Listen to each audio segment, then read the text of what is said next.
Hi everyone, welcome back to Neetha city. అందరూ ఎలా ఉన్నారు? బాగున్నారా? ఈరోజు నేను ఎగ్ కర్రీ చేస్తున్నాను. ఎగ్ కర్రీ జనరల్గా అందరూ చేసేదే. నాలో ఏం ప్రత్యేకత ఉంది అని అనుకోకండి. ఎవరు ఏ కర్రీ చేసినా ఎవరిదో ఒకటి ఏదో ఒక స్పెషల్ ఉంటుంది. సో నాది ఏం స్పెషల్ లేకపోయినా కానీ ఒకసారి చూడండి. ఎట్లాగో చూసారు కాబట్టి ఒక లైక్ కొట్టండి.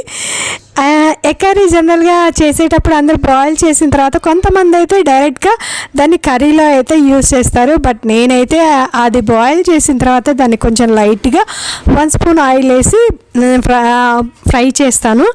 ఆ ఫ్రై చేసేటప్పుడు నేను సాల్ట్ కానీ కారం కానీ వేయను, ఓన్లీ పసుపు మాత్రమే వేస్తాను. ఎందుకంటే మనం ఇక్కడ కారం కానీ ఉప్పు కానీ వేసామనుకోండి, కర్రీలోకి వెళ్ళిన తర్వాత కొంచెం ఆ ఎగ్గుకి ఎక్కువ ఉప్పు పట్టేసింది అనుకోండి, కొంచెం ఉప్పుగా ఎక్కువగా అనిపిస్తుంది అని చెప్పేసి నేను వేయను.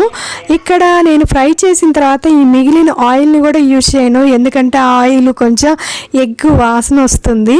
అది కర్రీలో వేస్తే ఎగ్ వాసన వస్తుందని చెప్పేసి 1 స్పూనే కదా, అందుకని ఆ ఆయిల్ని తీసేస్తాను. మళ్ళీ ఫ్రెష్ ఆయిల్ తీసుకున్నాను. ఈ ఆయిల్ అవకాడో ఆయిల్ అండి, గ్రీన్గా ఉంది ఏదో అనుకోకండి. సో అందరు తాలింపు గింజల్లో ఏమైతే వేస్తారో నేను కూడా అవే వేసాను. ఈ తాలింపు గింజలు కూడా కొంచెం పచ్చి వాసన పోయేంత వరకు కూడా జాగ్రత్తగా ఫ్రై చేయండి. ఎందుకంటే నేను జనరల్గా తాలింపు ఎక్కువగా మారుస్తూ ఉంటాను. సో అందుకని ముందుగానే చెప్తున్నాను, కొంచెం జాగ్రత్తగా ఫ్రై చేసి ఆ తర్వాత మనం సన్నగా తరిగిన ఉల్లిపాయల్ని ఇందులో వేసుకోవాలి. వీటిని కూడా కొంచెం పచ్చి వాసన పోయేంత వరకు మనం జాగ్రత్తగా ఫ్రై చేసుకోవాలి. వీటిని తిప్పుతూ ఉండాలి, లేకపోతే అడుగంటిపోతుంది. అడుగంటింది అనుకోండి, ఉల్లిపాయలు మాడిపోయినా కర్రీ టేస్ట్ పోతుంది, పెనం మాడిపోయినా కర్రీ టేస్ట్ మాడిపోతుంది అనమాట. సో అందుకని కొంచెం ఇలా ఎరడాలుగా వచ్చేంత వరకు వేపుకున్న తర్వాత దాంట్లో కొంచెం పసుపు కొంచెం సాల్ట్ వేయండి. కొంచెం పసుపు కొంచెం సాల్ట్ వేసిన తర్వాత కూడా కొంచెం సేపు మళ్ళీ దాన్ని ఫ్రై చేయండి.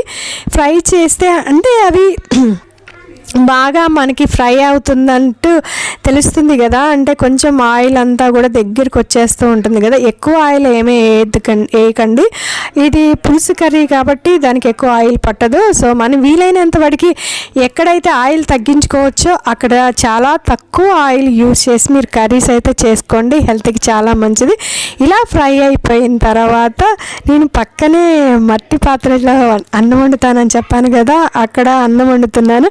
ఏమంటే రోజు అయితే బాక్సులు కట్టుకొని వెళ్ళి చాలా పడిపోయిన అన్నాన్ని తింటాం కదా. ఎలాగే ఇప్పుడు హాఫ్ డేస్ కాబట్టి ఇంట్లోనే ఉంటున్నాం కాబట్టి వేడిగా అలా వండుకొని అలా తింటామంటే ఆ టేస్టే వేరనమాట. మనం ఎంత తింటున్నామో తెలియకుండా తినేస్తూ ఉంటాము. సో ఇక్కడ నేను టమాటా ప్యూరీ వేస్తున్నాను. టమాటాలు ప్యూరీని ఎందుకు వేస్తున్నాను అంటే టమాటాలు కూడా కట్ చేసి వేసుకోవచ్చు. బట్ టమాటాలు ఇప్పుడు అన్నీ కూడా హైబ్రిడ్ వస్తున్నాయి కాబట్టి ఇప్పుడు వచ్చే ఏంటంటే హైబ్రిడ్ టమాటాలు మనం కట్ చేసి వేసామనుకోండి, అది ఉడకటానికి చాలా టైం తీసుకుంటుంది. సో ఇలాగ మిక్సీ వేసి మనం కనుక వేసామనుకోండి 2 మినిట్స్లో కర్రీ ఈజీగా అయిపోతుంది. నేను దానికోసమని ఎక్కువగా టమాటా ప్యూరీని యూజ్ చేస్తాను. ఎక్కువ కాదండి, నేను ఒక చిన్న టమాటాలు 2 వేసాను. అవి కొంచెం పచ్చి వాసన పోయిన తర్వాత మ్యాంగో వేసాను అనమాట. ఈ కర్రీలో స్పెషల్ ఇదే పచ్చి మామిడికాయ. ఇది కొంచెం కట్ చేసి చూశాను, చాలా పుల్లగా బాగుంది. ఈ మామిడికాయ నాకు మా ఫ్రెండ్ ఇచ్చింది. ఆ ఊరికి ఎందుకు పోగొట్టాలి అని ఇది కర్రీలో వేస్తున్నాను. పచ్చి మామిడికాయ వేసుకొని పప్పు అయితే సూపర్ ఉంటుంది, పచ్చడి అదిరిపోద్ది. అంతకన్నా కూడా ఇవి బాగుంటుంది అనమాట.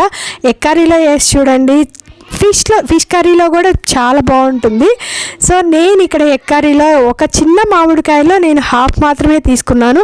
అంటే నేను తినే కర్రీకి అంతవరకైతే సరిపోతుంది. ఇంకా ఎక్కువ కర్రీ చేసుకోవాలి అనుకున్న వాళ్ళకైతే అది మామిడికాయ ఫుల్గా వేసుకోవచ్చు. బట్ నేను కొంచెం కర్రీ చేస్తాను కాబట్టి నాకు సరిపోతుంది. మనం మట్టి పాత్రలో అన్నం వండేటప్పుడు మనం చాలా జాగ్రత్తగా చూసుకోవాలి. ఏంటంటే ఇలా గంటి పెట్టి చూసుకున్నాం అనుకోండి, గంటికి కొంచెం తడిగా అనిపించింది అనుకోండి, అప్పుడు అంటే అన్నం అంతా ఉడికినట్టు ఉంటుంది, లోపల మాత్రం కొంచెం గంటి పెడితే తడిగా అనిపించింది అనుకోండి, అప్పుడు స్టవ్ ఆపేసేయాలి. ఎందుకంటే ఆ కుండ చాలా వేడిగా ఉంటుంది, ఆ వేడికే ఆ అన్నం అంతా ఉడికిపోతుంది. ఇంకా అది మనం మంట పెట్టామనుకోండి, ఇక అప్పుడు అన్నం అంతా మాడిపోతుంది. సో అందుకని చెప్పేసి కొంచెం మనం గంటి పెట్టి చూస్తే తడిగా ఉన్నప్పుడే స్టవ్ బంద్ చేసేయాలన్నమాట. ఇక్కడ నా కర్రీ కూడా చూడండి ఆల్మోస్ట్ అయిపోవచ్చింది. అందుకని దాంట్లో 1 స్పూన్ మాత్రమే కారం వేసాను. వేసాను. నేను కారం ఎక్కువ తినను, ఎందుకంటే ఆల్రెడీ 2 పచ్చిమిరకాయలు వేసాం కాబట్టి ఈ కర్రీకి 1 స్పూన్ సరిపోతుంది. నేను ఏ కర్రీలో అయినా కానీ 1 స్పూనే వేస్తానండి, అంతకుమించి కారం వేయను. సో ఇలా కారం వేసిన తర్వాత ఒక 2 మినిట్స్ మళ్ళీ మూత పెట్టి ఉడికించండి. ఈలోపు మామిడికాయ ముక్కలు అన్నీ కూడా బాగా ఉడికిపోతాయి. అంటే దాంట్లో మనం కొంచెం వాటర్ పోసాం కదా మామిడికాయ బద్దలు బాగా ఉడకటం కోసం. సో అందుకని అది బాగా ఉడికితాయే, తొందరగా ఉడికితాయి, మనం ఉప్పు వేసాం కాబట్టి. అలా కొంచెం బాగా ఉడికిన తర్వాత మనం మ్యాంగోస్ ఉడికినాయో లేదా జస్ట్ కొంచెం స్పూన్తో అలా టచ్ చేసామనుకోండి, అది కొంచెం నలిగినట్టు అనిపిస్తే ఉడికిపోయినట్టు అనమాట. ఆ టైంలోనే మనం కోడిగుడ్లు వేసుకోవాలి. కోడిగుడ్లు వేసుకున్న తర్వాత ఒక 2-3 మినిట్స్ అన్నా ఉండాలండి, ఎందుకంటే అందులో ఉన్న కారం, ఉప్పు, పులుపు మొత్తం కూడా ఎగ్స్కి బాగా పట్టిద్ది అనమాట. మనం ఆ ఎగ్ తినేటప్పుడు మనకు కొంచెం టేస్టీగా బాగా అనిపిస్తుంది. సో అందుకని చెప్పేసి ఎగ్ వేసిన తర్వాత ఇవన్నీ పట్టడం కోసం అంటే సిమ్లోనే పెట్టండి, హైలో పెడితే మరీ మాడిపోతుంది. సో అదంతా పీల్చుకోవాలి కాబట్టి ఎగ్ సిమ్లో అనమాట. ఇలా దగ్గరగా వచ్చిన తర్వాత స్టవ్ ఆపేసేయండి.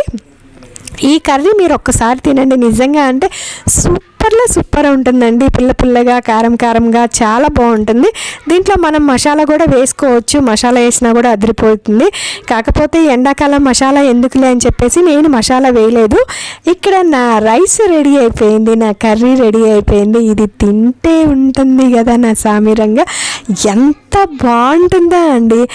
పుల్లగా అంటే కొంచెం ఒక బైట్ మనం మ్యాంగో ముక్కని, ఒక బైట్ ఎగ్ని అలా కలుపుకొని తింటా ఉంటుంటే నిజంగా అండి చాలా అంటే చాలా టేస్టీగా ఉంటుంది. నేను చెప్పానని కాదు, ఒకసారి మీరు కూడా ఖచ్చితంగా ట్రై చేయండి, ఒకసారి చూడండి, చూస్తే మీకు తెలుస్తుంది అన్నమాట. మనం దీంట్లో నేను కొంచెం గట్టిగానే ఉంచాను, ఎందుకంటే నేను ఒక పూటే తింటాను రైస్ మాత్రం. సో అందుకని మీకు ఇంకా కొంచెం వాటర్గా కావాలి అనుకున్నా కూడా మనం అంటే రోటీలోకి ఎలా తినాలనుకున్నప్పుడు కొంచెం వాటర్ మనం ఉంచుకోవచ్చు అనమాట. అలా కూడా చాలా బాగుంటుంది. నిజంగా అండి నేను అబద్ధంగా చెప్పట్లేదు, నేను చేసిన కర్రీ అని గొప్పగా చెప్పట్లేదు.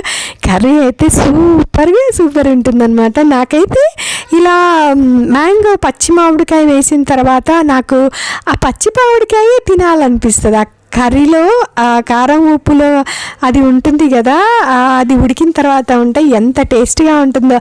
ఆ పచ్చి మామిడికాయ కోసమైనా ఆ కర్రీ తినచ్చండి, అంత బాగుంటుంది.